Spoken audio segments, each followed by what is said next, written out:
doing a little community center and a lodge thing with them.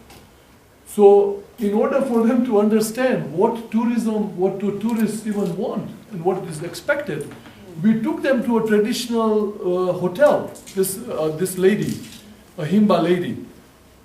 And you know, things we take for granted. They were like completely amazed by it. We went into the bathroom area and she looks at the sink. And she could not believe it that then she turns the knob, water comes out of it. And I didn't go in there with her, but my colleagues went, she went into the toilets.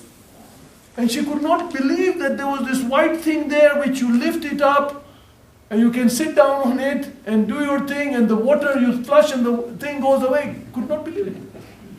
So when you're working with local communities, awareness and appreciation, one of the things I do is actually even do a little presentation to show them in other parts of the world how people are using it, and especially tourist expectations about how clean they need to be, how clean the facilities and everything.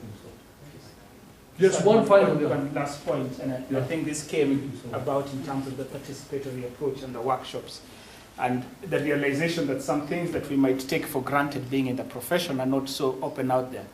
The majority of architects, given an option, would love it if you gave them your design program and they took off for 2 weeks and came back with a design.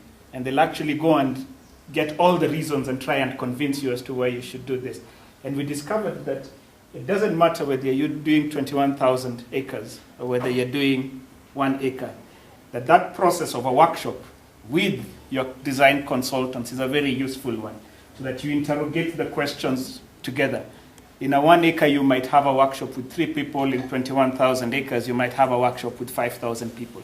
But the process still remains the same, so that site planning process, you always follow the same rigor and the same steps to get through to the actual end.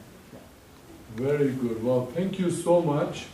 A couple of things. We are passing a little piece of paper. We'd like you to please